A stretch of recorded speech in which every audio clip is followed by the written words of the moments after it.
You are listening to Your Practice Made Perfect, support, protection, and advice for practicing medical professionals. Brought to you by SVMIC. Hello and welcome to today's podcast. My name is Brian Fortenberry, and today we're going to be talking about a topic that is very hot today in medicine. It's going to be talking about pain and treating pain conditions. And to join us for this discussion, we have Dr. Rhett Blake. Welcome, Dr. Blake. Thank you. Before we really get into the meat of our discussion, could you tell us a little bit about yourself, how you got involved in pain medicine, and some of your background there? My name's Rhett Blake. I am a pain management physician in Chattanooga, Tennessee. I did an anesthesiology residency followed by an additional year of pain medicine fellowship training. I run a comprehensive pain medicine specialty treatment center in Chattanooga. Well, that is going to be right where we're wanting to go today because pain is such an incredibly hot topic. Why is pain such a hot topic these days? Why has it become very, very prevalent out there in today's society? I think one of the things that makes it such a hot topic right now is the opioid epidemic, right? Sure. And obviously that is closely related to pain, although those are separate things. We've had increased numbers of opioid overdose deaths. I think it was 64,000 overdose deaths related to opioids, both illicit and prescription. And so that's certainly been something that is definitely in the public conscience right now. And there have been multiple news stories. And every time you pick up a newspaper, it seems like there's something related to that and what the public is doing about that. So obviously, the opioid epidemic is certainly well known to everyone. And part of that, not the whole thing, has to do with pain. That is a term and a phrase we're hearing a lot in the news and in newspapers about this opioid epidemic.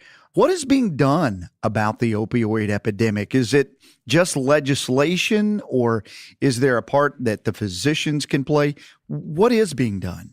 A lot of different things are being done about that. It seems that there are multiple different task forces through the government. So several different groups have been looking at creating new legislation to kind of combat this problem. And the Tennessee Department of Health has been very, very active in this for the past probably 10 years, really. This is not a new problem, although it seems to be only recently as well known as it is now. The Department of Health has been closely involved in all of these processes over a good decade. And so a lot has been done about that, and we can kind of talk a little bit more about that if you'd like. I really would like to kind of get into some of that. Is what's being done, is it more on a national level? Is it on a state level or even a local city and county level, or is there a combination of all of that? I would really say it's all of those. Okay. All of those issues come into place. Pain kind of gets involved in that because it's such a common issue itself. So now we hear about the opioid epidemic, but pain is also an extraordinarily common problem. There's an Institute of Medicine report that shows that 110 million Americans have severe chronic daily pain. And so that's basically a third of all adults in the U.S. And of course, it's probably the leading reason people go to the doctors because something hurts. Discomfort, right? Yeah. So for years, I think we've probably undertreated pain. And now we're trying to look for ways to treat pain and treat it well, but also minimize some of the unintended consequences of using opioids that have obviously seen a sharp increase in use over the past 20 years. Pain is obviously something that has always existed. It's not like this is new. Why do you think that, even though we've had pain for years and years, now we find ourselves in the situation of a opioid epidemic? And we're seeing a lot of people coming out of the woodwork complaining more of pain that you think surely that has been there all along. Why is that? So a lot of different reasons. So when you look at the different causes of the opioid epidemic, it would be great if it was just one simple, easy thing that we could identify one problem and then fix that problem. Put your finger on that one and correct that and move on, right? Many, many facets to this problem. And in terms of pain, there are a lot of different reasons we have more pain. Obviously, we have a population that lives longer than we did 100 years ago or 50 years ago. We have higher obesity rates than we used to. We have higher rates of some of the painful conditions like osteoarthritis and degenerative disc disease. So we have more people with more painful conditions. We have more surgical procedures that are performed today than we did 50 years ago. So we have higher complication numbers, not necessarily rates, but numbers because more people. And so we have reasons that more people have pain. We have still have a lot of the things that we do to ourselves in terms of smoking and obesity that lead to those problems. Sure. And people want good and fairly easy treatments for pain. And so one of the reasons that opioids have been used more frequently over the past 20 years is they may have been underutilized previously, but now we have probably overshot that a little bit because they offer a quick and easy fix to a situation. Maybe not the best fix, but a quick and easy fix. So another issue is that where physicians have higher demands or higher pressure for demands in terms of how many patients they have to see in a given amount of time. Right. They have lower reimbursement rates from insurance Exactly. companies. And unfortunately, opioids fit that mold very, very well in terms of being quick and easy. And it's also very widely known in public that opioids treat pain. Probably 50 years ago, nobody took pain pills. Sure. Almost never. Right. It was something that was only given IV after surgery. You were in the hospital if you needed exactly. if you And needed pain medicine. but now it's almost expected, or it has reached a point where patients expect if they have pain, they should be given an opioid. And there's this basically demand mentality that, again, puts pressure on physicians to prescribe opioids. And I think you hit on a point whenever you say it is the fast and easy way to take care of it. I think just generally in society, we want quick and easy solutions these days, where we used to learn to kind of deal with more of it in the past. Now we want an immediate fix. And plus you have the internet and you have all of that information out there that people are showing up probably at the offices more aware of treatments than in the past and can be more demanding. To your Right. point, correct? Very true. So we know that this opioid epidemic is there because, as you said, we've overshot the mark in prescribing those types of pain medications. That may be the easiest and the fastest way. Is it the only way, though? Are there other treatment options out there? Certainly not the only way. And it's, I would say that opioids are rarely ever the first line treatment for pain. Certain types of acute pain, they may be, an acute fracture, acute postoperative pain. They do fit into that mold very, very well for short-term periods. But in terms of chronic pain, which is where we've seen them being used more frequently over the past decade or two, again, they're rarely ever the first line. And there are lots of other different options that can be used for pain. How do you know which treatment option is the best or most appropriate for a given patient? Is there a criteria that you go through for that? I would say the most important thing is to first make an accurate diagnosis. When we talk about what causes pain, there's an infinite list of things that can cause chronic pain. And to figure out how to treat that, you first have to know what's causing it. You have to figure out what is the origin of pain, what are the anatomical structures that are involved, what are the physiologic processes that are involved in causing that pain. And again, that's an extraordinarily long list of things that can make someone say, ouch. Right. But that's probably the first and possibly the most important step of treating pain.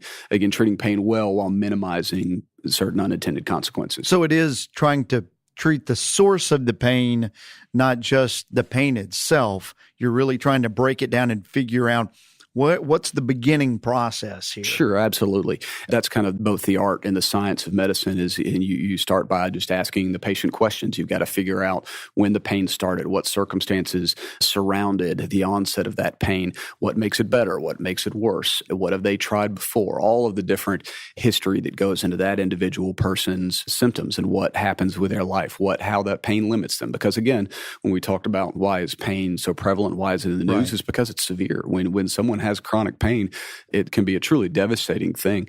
It's kind of easy to say that people that take opioids every day are just drug addicts, but I think that's untrue. A lot of these people are your wives and husbands and coworkers and friends and accountants and, friends and neighbors. And they have pain that you wouldn't wish on your worst enemy. Right. And they're doing the best that they can to deal with that. But when you do have those kind of things, everyone's story is different in terms of when it started, how it started, and how it limits their life at this point. What is it causing in terms of their functional limitations now? And to that point, everybody probably presents differently in different people. No two people's pain might be the same, correct? I would say that's definitely true. Every single patient's different. So there are certain things that happen frequently. There are certain things that happen with a certain or a fairly regular pattern.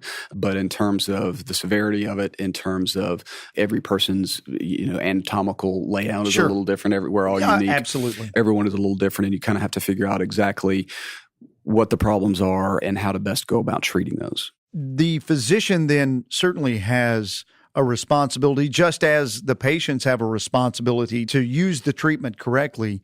Physicians, I guess, then have a responsibility to make sure they're not just throwing medicine at a situation and being irresponsible with that. Is that correct? Yeah, absolutely. And when we talk about medicines aren't the only way. It's not just a pill, whether it's an opioid or a non-opioid pill, right? So there are lots of different injections that can be used, structural interventions where we're talking about multiple, even in the injection category, more different injections and structural type procedures than I can list probably in this time frame that we have. Also, open and interventional surgeries, looking at the biomechanics and behavioral modifications. Some of those would be something like physical therapy, massage therapy, looking at smoking and weight loss types of, again, behavioral modifications, different braces that can be used. So all of those are procedural type of interventions or again, biomechanics or behavioral modifications that don't involve taking a pill of any type, just not including opioids. And that really might go against what people perceive when they hear pain clinic. A lot of people hear pain clinic and they think that's where you go to get pills to fix my pain. But as you're saying here, there's a lot of different routes you can go. Can you use that in combination? Do you often consult with maybe like a PCP or a different specialty and work in combination to try to help people with these pain issues? Absolutely. When we talk about taking a comprehensive or a multidisciplinary approach to pain medicine, it's rarely ever just one person, right? Sure. I do my skill set very well, but I'm not a physical therapist. I don't do that well, so I refer to the physical therapist or the massage therapist. I'm not a psychiatrist or a psychologist, but I recognize how important those things are to treating a chronic pain patient, and so I refer to those people. You have to work well with the patient's primary care physician because I deal with just the patient's pain issues, but I'm not treating his congestive heart failure or his diabetes or his high blood pressure or coronary artery disease, where the primary care doctor is the quarterback, so to speak, of all of those different issues, including pain. And so you do have to be able to work with the primary care physician, the surgeon if they need surgery, and all of those different aspects of medicine. You brought up a very good point in terms of you hear about pain clinic and you think, well, that's where I go to get pills. And that's always been a pet peeve of mine because the field of pain medicine is so much broader than that. And unfortunately, over the past 20 years, you had a lot of these little, pill mills. Quote. Right. That's the term you hear on news telecast and newspapers. And certainly those exist. Right. And 10 years ago, Tennessee had a huge problem with pill mills. Folks would open pill mills. They would charge cash for high-dose oxycodone, which was a largely criminal enterprise. Sure. But we've made a lot of progress in that, not as much as we need to, but we have made tremendous progress. I think the number of pain clinics in Tennessee has gone from about 350 to 185 over the past 3 to 4 years. So over the past few years, we've cut the number of pain clinics almost in half. So again, a tremendous amount of progress in terms of getting a handle on that side of the equation. The other side of the equation is obviously now the illicit opioids, heroin, and stuff that's shipped in from China and Mexico.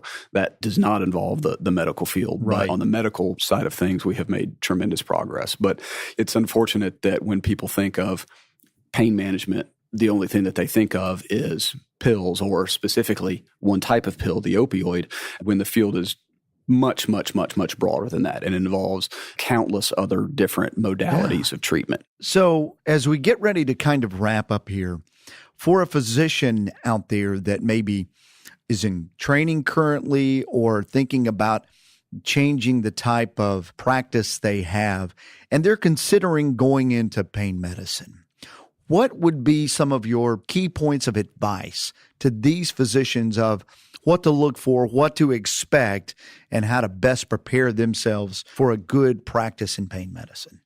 First of all, you have to really be passionate about treating pain and really be passionate about treating patients with chronic pain, because a lot of these folks have reached the end of the line. Sure. They've had a bunch of different surgeries. They've tried all these other different forms of therapy, and they still hurt. And you have to be able to kind of meet those patients where they are. And try to improve their overall quality of life and their overall function. And measuring success for some people may be getting out and going and running a half marathon. For some people, it may be able to go to the kitchen and cook a meal. Wow. So if you can get someone who can't go cook a meal to be able to cook a meal or go to the grocery store and buy groceries for the week, that can be a tremendous success for that patient. And I imagine very rewarding as well for the and physician. I love being a pain physician. I find it very rewarding because you take someone that everyone else has said, well, give up. This is just the way it is for the rest of your life. And you can still give that person some degree of quality of life back. And to that is very rewarding, but it takes a lot of work and it takes a lot of patience. Obviously, it may not be the most glamorous medical specialty out there.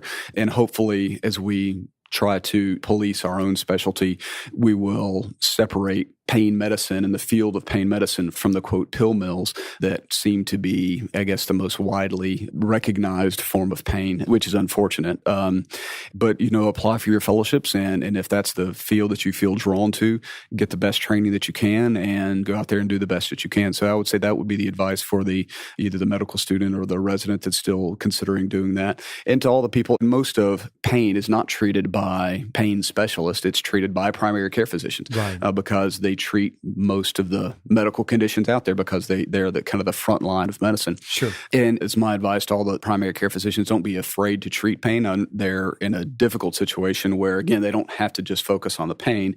They have to treat that as well as the diabetes and the congestive heart failure and all the other medical